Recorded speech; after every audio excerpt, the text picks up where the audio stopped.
Bismillahirrahmanirrahim. Assalamualaikum warahmatullahi wabarakatuh. Alhamdulillahirabbil alamin. Shalatu wassalamu ala asyrafil anbiya'i wal mursalin Sayyidina Muhammadin wa ala alihi wa ashabihi ajma'in. Allahumma anta rabbi la ilaha illa anta khalaqtani wa ana abduka wa ana ala ahdika wa wa'dika mastata'tu a'udzu bika min syarri ma sana'tu abu'u laka bi ni'matika alayya wa abu'u bi dhanbi faghfirli fa innahu la yaghfiru dzunuba illa anta. Bapak dan Ibu, semoga kita semua dalam keadaan sehat walafiat, tetap dalam keadaan bersemangat. Pagi ini dalam suasana sejuk, hari hujan, tidak perlu lebat, gerimis aja lah. Mudah-mudahan suasana ini membuat kita mendapatkan semua keutamaan yang dilimpahkan Allah di pagi hari. Udara sehat, perasaan nyaman. Ya, saya katakan pagi itu adalah semuanya. Pertama kali kita mendengar burung-burung kecil berbunyi. Ya, kalau ada kita berjalan ke masjid, ada suasana segar, semuanya kita dapatkan itu. Itulah keuntungan di pagi hari bagi orang yang bangun dan jalan ke masjid di pagi hari. Semua yang diperlukan untuk kehidupan yang lebih baik itu ada di pagi hari. Maka orang yang bangun mau melawan kantuknya, mau melawan malasnya, datang ke masjid semuanya dapat. Apalagi seperti disebutkan dalam sebuah hadis bahwa orang yang betul-betul beriman itu adalah dilihat waktu pagi hari, subuh. Kata Buya Hamka, kalau tahu orang Islam tengok di hari raya, tapi kalau tahu orang beriman, orang mukmin tengok di waktu subuh. Nah, itu yang kita berusaha untuk selalu mengingatkan ke diri kita ini orang beriman atau bukan. Kalau betul-betul beriman, bangunlah pagi itu, ya. Salatlah, sahutilah azan itu, ya. Ada di suatu masjid, ibu dan bapak, sebelum azan itu muazzinnya memanggil orang ke masjid. Bapak-bapak dan ibu-ibu, sebentar lagi waktu subuh akan datang. Bangunlah, berwuduklah dan segeralah ke masjid. Baru di azan. Ada orang mengatakan, untuk apa panggilan itu dibuat? Kan azan sudah ada. Azan itu mengajak orang, memberitahu orang waktu salat datang. Tapi panggilan itu mengajak orang salatnya ke masjid. Salatnya ke masjid, enggak di rumah. Jadi bolehkah itu? Ya, kenapa tidak? Boleh sekali. Apakah itu bid'ah? Ya, bid'ah dalam artian itu enggak dibuat pada masa Nabi, iya. Tapi itu namanya bid'ah hasanah. Kata Imam Syafi'i, enggak dibuat pada masa Nabi, tapi kita buat sekarang untuk lebih menguatkan panggilan supaya orang datang ke masjid. Ya, kalau kita baca pernyataan dari salah seorang Perdana Menteri Golda Meir dulu, ya. Mereka Israel, mereka sangat takut kalau masjid orang Islam itu penuh di pagi hari. Itu pertanda bahwa orang Islam sudah begitu kuat seperti masa Rasulullah. Makanya dia berusaha membuat masjid itu kosong di pagi hari.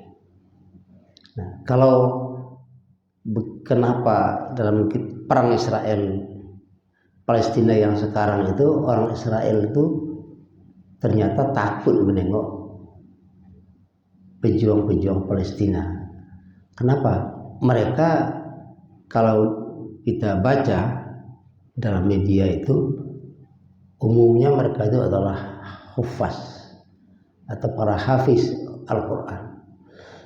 Dan kematian dalam mempertahankan agama Allah, kematian mempertahankan yang hak itu dicari. Makanya ngeri orang-orang Israel menengok kok orang-orang Palestina ini dihadangnya tank wajah hanya dengan dirinya sendiri. Ya, semangat itu dulu juga ada pada para pahlawan kita dulu. Kita lihat sejarah di peristiwa 10 November di Surabaya itu, saya melihat orang-orang dalam Al-Quran betul ya, bahwa orang-orang kafir itu aulia ba'dhum ala ba'd. Orang kafir itu sesama mereka saling bantu-membantu. Ternyata orang-orang yang katanya punya senjata hebat, punya negara maju, punya teknologi canggih, beraninya cuma berani mengeroyok. Dulu Indonesia yang mereka keroyok. Belanda, Inggris, Perancis, Amerika mengeroyok Indonesia setelah Indonesia nyatakan kemerdekaan. Padahal Indonesia bukan negara besar, baru merdeka, punya senjata yang tradisional cuman. Nah begitu juga di Gaza sekarang, hanya kecil saja ngeroyok. Amerika, Inggris, Perancis masuk di situ.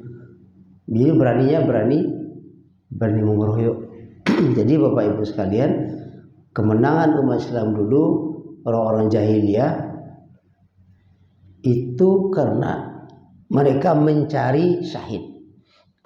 Khalid bin Walid, panglima perang Islam yang terkenal itu, hampir tidak ada tubuhnya lagi yang tidak terkena goresan pedang. Tapi dia meninggal dia di atas kasur, di tempat tidur, menangisnya. Dia berharap dia mati di medan perang. Ya, tapi begitulah orang Islam itu merindukan syahid, karena mati yang paling mulia adalah mati syahid. Ya, karena menegakkan agama. Nah, kita tidak berperang. Kita tidak berperang dengan orang. Kita tidak berperang dengan menghadapi tank wajah dengan peluru kendali. Tapi peperangan kita, kata Nabi, lebih berat sebenarnya. Apa? Kita habis perang Badar, kata Nabi, kembali dari perang kecil, kemudian menghadapi perang besar. Sahabat heran mendengar kata Nabi, kok perang sehebat ini, perang sebesar ini, perang Badar dibilang oleh Nabi perang kecil. Sahabat bertanya, rasanya ini sudah perang yang paling besar ya Rasulullah. Kenapa engkau katakan perang kecil, dan apa itu perang besar? Kata Rasulullah, ini perang kecil karena kita masih bisa mengelak, kita masih bisa sembunyi. Tapi kalau perang paling besar, perang melawan hawa nafsu yang tidak bisa mengelak sama sekali, karena dia ada dalam diri kita sendiri. Lalu kita berhasil melawan, menundukkan hawa nafsu itu, kita kendalikan, kita lawan sehingga kita tetap berjalan mengikuti perintah Allah. Itulah perang yang paling besar, karena perang dengan diri kita sendiri. Itu perang yang paling besar. Makanya waktu subuh, bangun subuh, kita bersyukur kepada Allah. Hati kita dibangunkan oleh Allah, telinga kita dinyaringkan oleh Allah, terdengar kokok ayam, terdengar orang azan, kita bangun. Kecuali kalau betul-betul tertidur. Makanya salah satu doa yang diajarkan oleh Rasulullah menjelang tidur apa? Ya Allah, bangunkan aku untuk salat subuh. Kalau dapat salat tahajud juga. Jadi itulah yang kita syukurkan dan kita pertahankan. Jangan angi-angi eci ayam. kita katakan terus, berjuang terus menerus. Bersyukur kita kepada Allah untuk semua. Ibu dan bapak yang saya muliakan, kalau dalam perhitungan tahun miladiah ini kan hari-hari ini adalah hari terakhir di tahun 2023. Nah, sebenarnya dalam Al-Quran dikatakan Allah menyuruh kita untuk mempelajari masa lalu. Ya ayyuhalladzina amanu taqullaha wal tanzur nafsun ma qaddamat lighad wattaqullaha innallaha khabirum bima ta'malun. Yang dipanggil orang yang beriman. Orang yang beriman itu dulu sudah sering kita katakan. Yang dikatakan orang itu siapa? Yang dikatakan orang itu siapa? Yang dikatakan manusia itu siapa? Sudah kita bahas berkali-kali. Yang dikatakan orang itu, yang dikatakan manusia itu adalah jiwanya, adalah rohnya. Jadi yang beriman itu siapa? Yang beriman itu ya jiwa itu sendiri, roh itu sendiri. Jadi itulah menjadi penggerak jasad kita, fisik kita. Ya ayyuhalladzina amanu, yang dipanggil oleh Allah adalah roh kita itu. Ya, roh kita itu, jiwa kita itu yang sudah beriman itu. Ketika kita mendengar panggilan itu, dia bergetar. Makanya di antara tanda orang beriman itu adalah wa idza tuliyat alaihim, ketika ayat-ayat Allah dibacakan kepada mereka, hatinya, imannya bertambah, hatinya bergetar, imannya bertambah. Jadi itu salah satu tanda orang beriman yang sesungguhnya.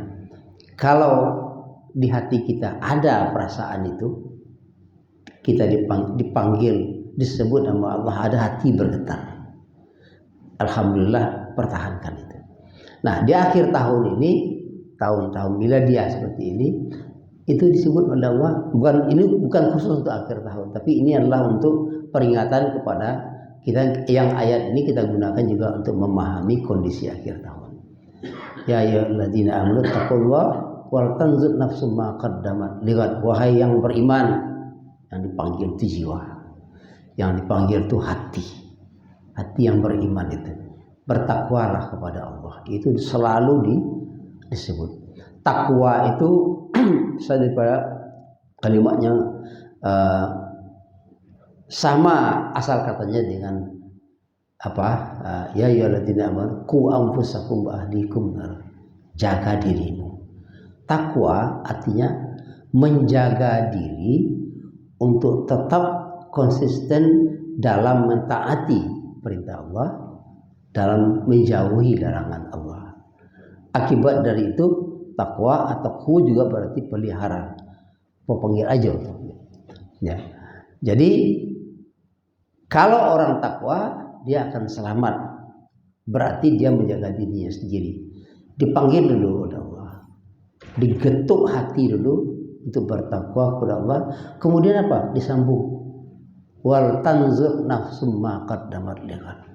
Nah, ini hendaklah setiap diri, setiap orang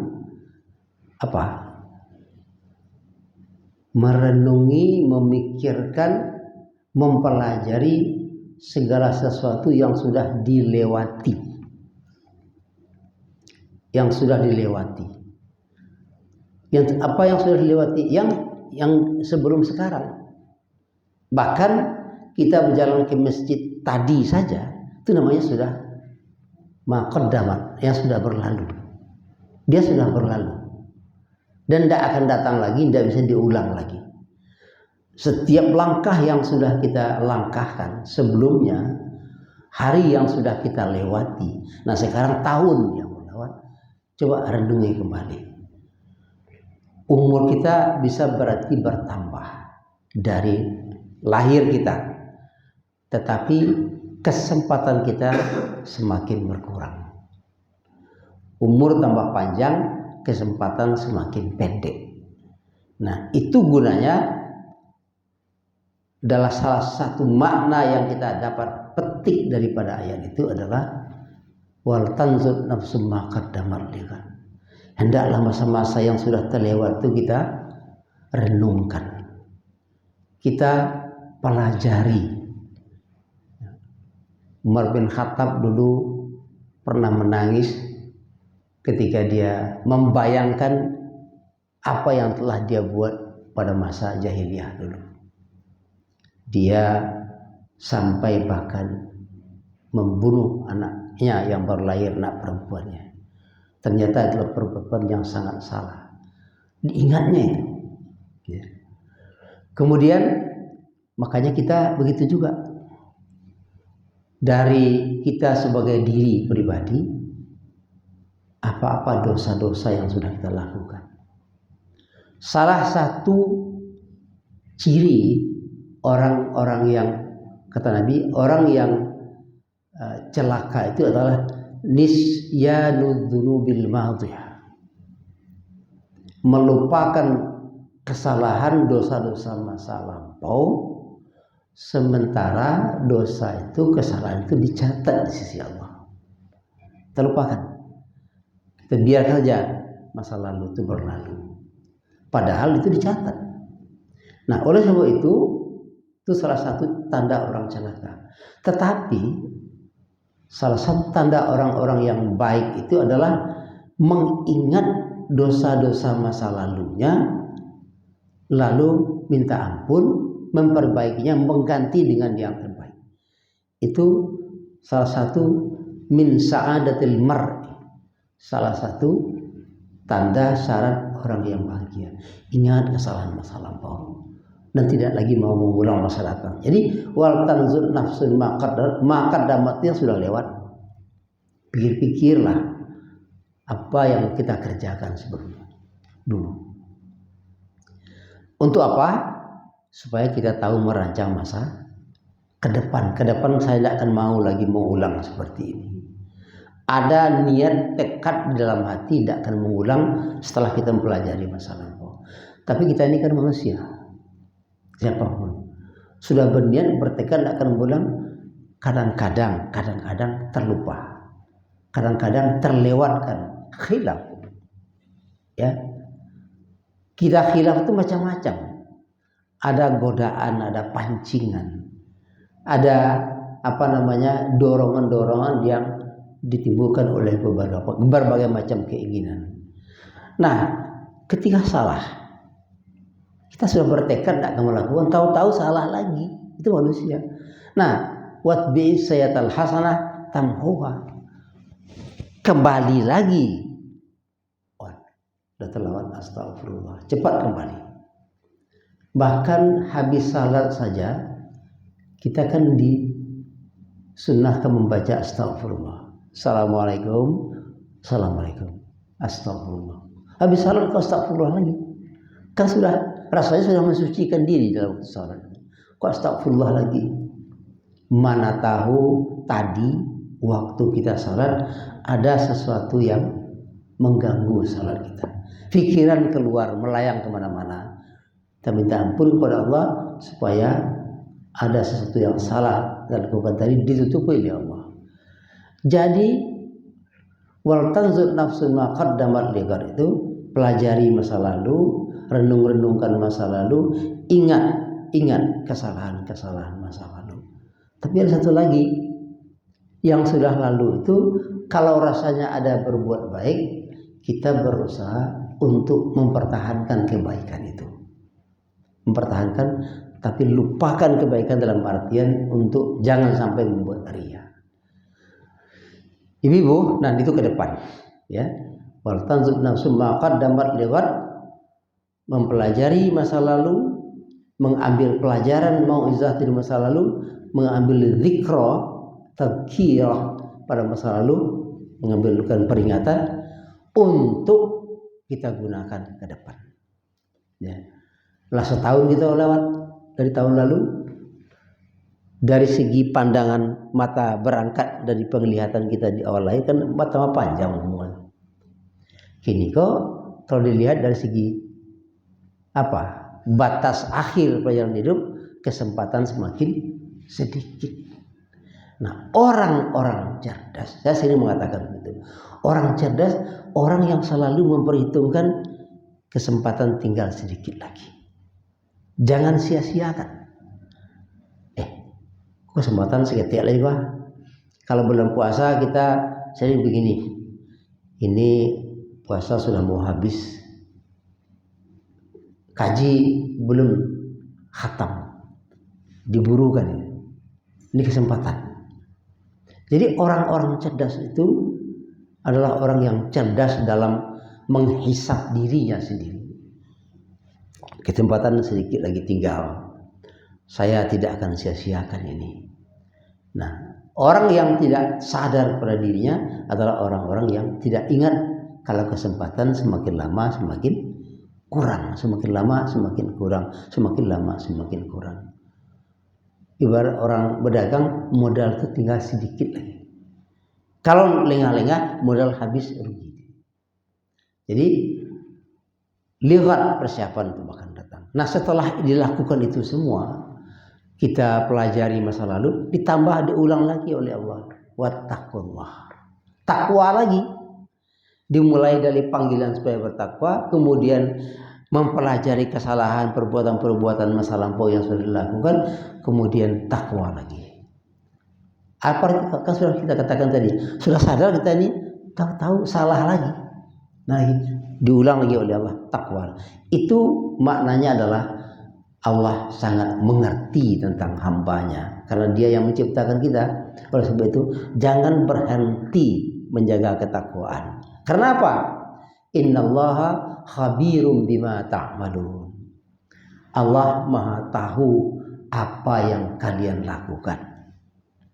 Allah tahu sekali yang kalian lakukan. Ingat, kata Allah, bertakwa karena Allah tahu setiap langkah yang kita langkahkan itu Allah tahu, Allah catat. Innallaha khabir bima ta'malun, sangat mengetahui, ya, maha mengetahui apa yang kalian lakukan.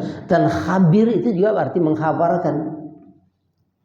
Nanti perbuatan-perbuatan yang kita lakukan itu akan diberitahu oleh Allah, akan diputar ulang film hidup kita ini, ya, ditayangkan. Tunggu sekian kali begini, kali begini, kali begini, kali begini. Makanya ibu-ibu, kita ingat-ingat saja hidup kita ini semuanya ini adalah CCTV Allah. Dinding, loteng, matahari, bulan, pohon-pohon, semuanya alam ini adalah CCTV Allah. Tidak satu pun kita bisa ada tempat untuk bersembunyi dari CCTV Allah. Masuk ke dalam kamar yang sempit, yang gelap, di situ CCTV Allah. Makanya sadari itu. Kita kalau sadar masuk ke dalam sebuah gedung, kita tahu bahwa gedung ini dilengkapi dengan CCTV. Hati-hati betul kita. Dipantau. Itu gedung saja. Sementara alam ini adalah CCTV Allah. Maka kalau sadar itu, kita tidak akan pernah melakukan. Kalau tersilap, astagfirullah, ada CCTV. Minta ampun kepada Allah supaya Allah menghapus CCTV itu daripada kesalahan-kesalahan itu. Itulah yang dimaksud dengan takwa yang sesungguhnya itu. Ibu-ibu, bapak sekalian. Kemudian wala takunu kalladzina nasullaha fa ansahum anfusahum. Janganlah kalian seperti orang yang lupa kepada Allah. Kan sudah berulang takwa, kemudian pelajari diri kita sendiri, kemudian persiapan untuk masa akan datang. Ingat Allah punya CCTV.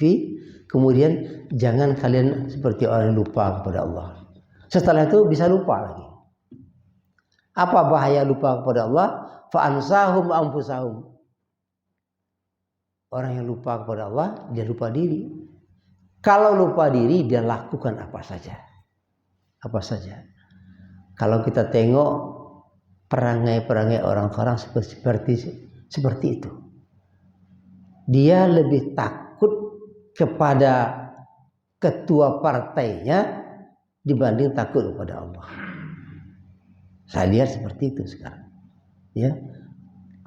Saya menulis di sebuah media dan itu nasional. Saya katakan di media itu, apakah negeri kita ini masih milik rakyat atau bukan? Saya katakan bukan lagi. Negeri kita ini sudah tidak lagi menjadi milik rakyat. Kalau milik rakyat, rakyat yang berkuasa, rakyat yang diutamakan. Sekarang sudah menjadi milik partai negeri. Milik partai. Partai yang menentukan. Orang-orang partai yang sesuka-suka. Terus saya katakan, ternyata juga bukannya milik partai. Partai itu ada ketuanya. Ketua partai itu sekarang sudah seperti menjadi tuhan-tuhan kecil. Ya, dia yang seakan-akan dia menentukan negeri. Tetapi ketua-ketua partai itu ada orang yang mau ongkosinya di belakang. Itu yang paling banyak. Akhirnya itulah yang menguasai negeri kita. Nah, orang-orang yang lupa mengejar dengan dirinya, mengejar harta, mengejar jabatan, dia tidak ingat kepada Allah. Ketika dia lupa dirinya, kalau dirinya sudah dihanyutkan oleh keinginan pribadi, keinginan golongan untuk mempertinggi jabatan, untuk memperkaya diri, lupa diri. Setelah lupa diri, lupa Allah. Ya. Wala takunu kalladzina nasullah fa ansahum anfusahum ulaika humul fasiqun. Itulah orang fasik. Lupa diri. Orang lupa diri itu apa yang tanggal dirinya yang pertama kali? Yang tanggal di diri orang lupa diri adalah malu. Kalau malu lah hilang, kata Nabi, apa? Fa illam tastahi fasna ma syi'ta. Kalau malu sudah hilang, semuanya bisa dilakukan.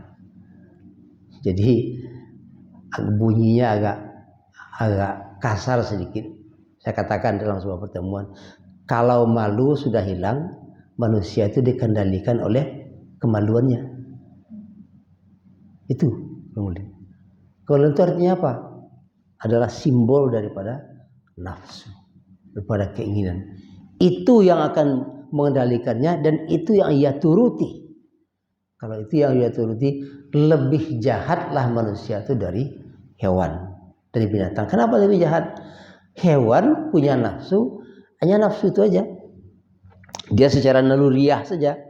Tapi kalau manusia mendahulukan nafsunya ada akal, dia ada akal. Nafsunya itu memperalat akal, kecerdikannya. Maka kejahatan yang ditimbulkan oleh manusia itu jauh lebih dahsyat daripada kejahatan yang dibuat oleh hewan, oleh binatang. Kenapa? Dilengkapi dengan teori-teori, dengan teknik-teknik. Ya, kayak kita tengok di Gaza sekarang. Bagaimana kejahatan dulu orang perang pakai pedang cuman berhadapan-hadapan, bunuh satu lawan satu. Ini sekali lepas peluru bisa ratusan, bisa ribuan orang sekali mati. Itu bahayanya orang-orang yang akalnya tinggi tapi tidak beragama, tidak menggunakan agama untuk membimbing akalnya itu. Nah, dulu orang maling di kampung, maling ayam, maling talu ayam, tapi ayam siku. Belum boleh pergi ke rumah orang, bongkar rumah orang. Sekarang orang malingnya cukup duduk di meja saja, atau sambil santai-santai saja. Dia salin rekening orang ke rekeningnya, hanya karena menggunakan otak yang cerdas, menggunakan teknologi yang tinggi. Maka jadi kejahatan manusia yang tidak dikendalikan oleh agama, hanya dikendalikan oleh nafsu, lebih dahsyat jauh daripada kejahatan yang dibuat oleh binatang yang tidak berakal itu. Jadi jangan menjadi orang yang fasik. Orang yang fasik itu orang yang berbuat dosa besar. Ibu-ibu, kemarin waktu khutbah juga saya singgung sedikit. Apa itu? Bahwa kan tidak lama lagi kita akan pemilu nanti. Salah satu dosa besar yang tidak diampuni oleh Allah, apa disebut dengan qauluz zur atau syahadatuz zur. Apa artinya syahadatuz zur itu? Syahadatuz zur itu adalah kesaksian palsu.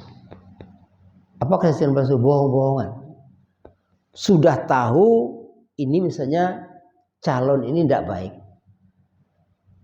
dia pembohong, dia penipu, curang misalnya. Tapi ada orang ke rumah magim pitih kawak, bagikan pitih. Sebenarnya rendak memilih pajaga tidak betul lah diterima boleh dipilih. Padahal kita tahu dia tidak. Itu bagian dari apa yang disebut dengan syahadatuz zur, kesaksian palsu. Kesaksian palsu ini itu dosa besar.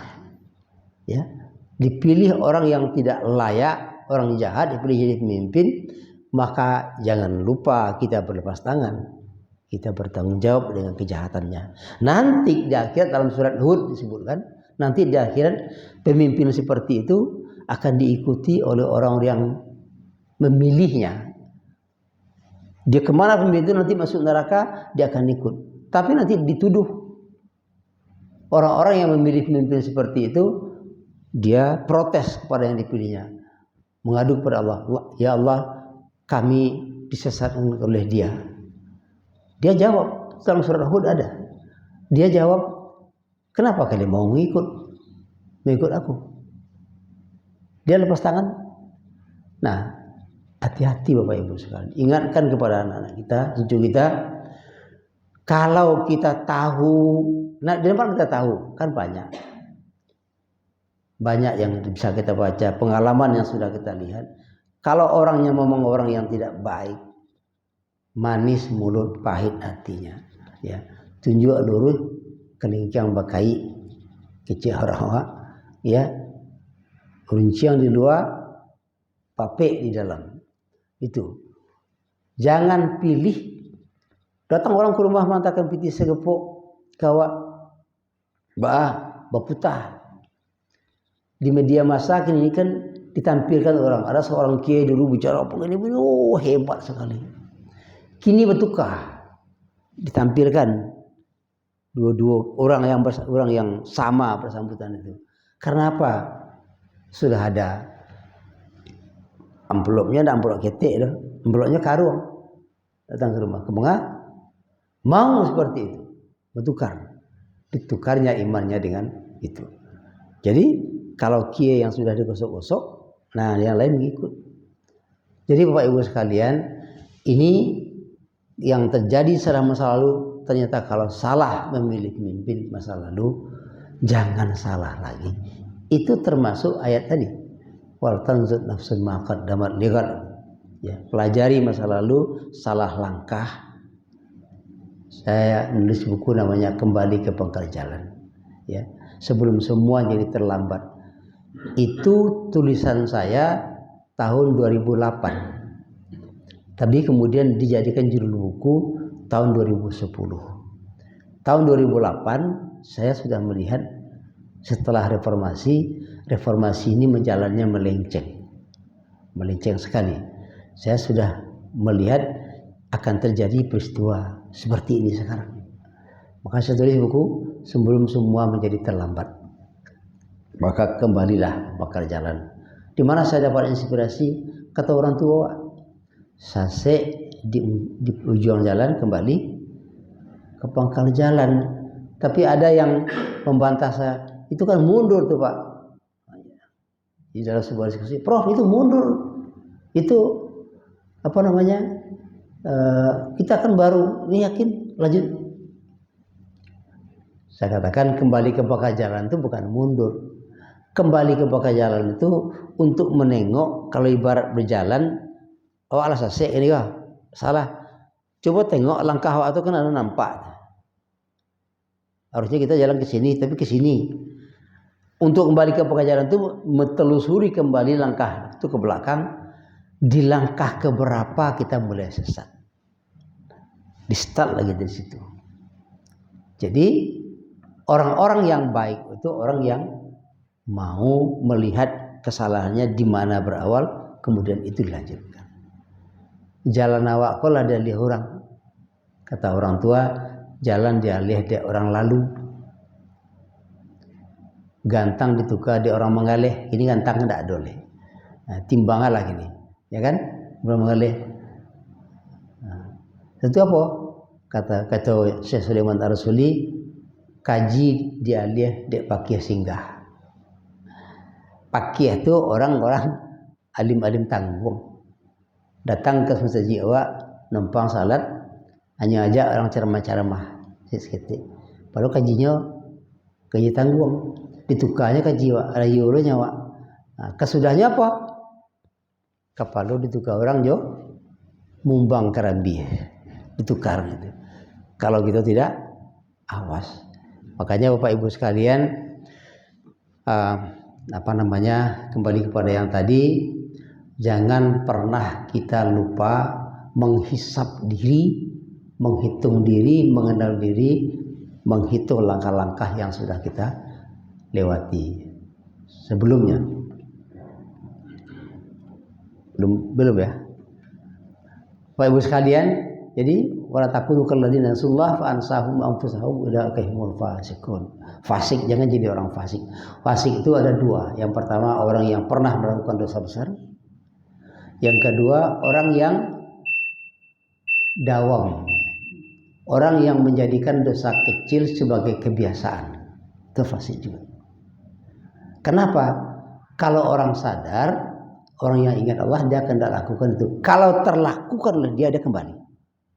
Balikan dia. La yastawil ladina kemudian dalam ayat berikut wala takunu kal ladzina nasullah fa ansahum anfusahum ulaika humul fasiqun, ya. Kemudian ayatnya la yastawi ashabun nari wa ashabul jannah, ya. Tidak sama orang-orang yang ahli surga dengan ahli neraka. Maka kita sudah tahu ahli surga seperti apa, ahli neraka. Orang yang sudah ada dirinya cenderung kepada surga, itu sudah ada dalam dirinya, dia beda daripada orang lain. Makanya jangan sembarangan dalam berteman, bersahabat, ya. Al-mar'u ala dini khalilih. Manusia itu akan ngikut perangai kelakuan dari kawannya. Jadi biasalah dalam ayat berikut kan wahasuna ulaika rafiqa, orang yang biasa berteman dengan orang baik, orang siddiq, orang-orang yang soleh, maka dia akan menjadi orang seperti itu. Ibu bapak sekalian, saya kira renungan pagi kita sampai demikian, ya. Mudah-mudahan ya kita semua, tentu saya yang menyampaikan terlebih dulu, selalu ingatkan diri bahwa ujung dalam perjalanan kita ini atau perjalanan kita ini semakin pendek kesempatan yang ada sama kita, maka gunakanlah sebaik-baiknya. Masalahnya sekarang adalah siapa yang masih panjang, siapa yang pendek di antara kita, nggak ada yang tahu. Apakah yang tua sudah pendek, sudah semakin pendek daripada yang muda? Belum tentu, ya. Oleh sebab itu, karena tidak tahu kita sudah di mana sekarang kita ini, perjalanan kita ini, apakah masih panjang atau masih pendek, kita nggak tahu. Itulah gunanya kita selalu mengingatkan diri kita. Nah, pengajian seperti ini gunanya adalah untuk saling mengingatkan, apalagi untuk orang yang menyampaikannya sendiri. Subhanakallahumma wa bihamdika asyhadu an la ilaha illa anta astaghfiruka wa atubu ilaik. Assalamualaikum warahmatullahi wabarakatuh.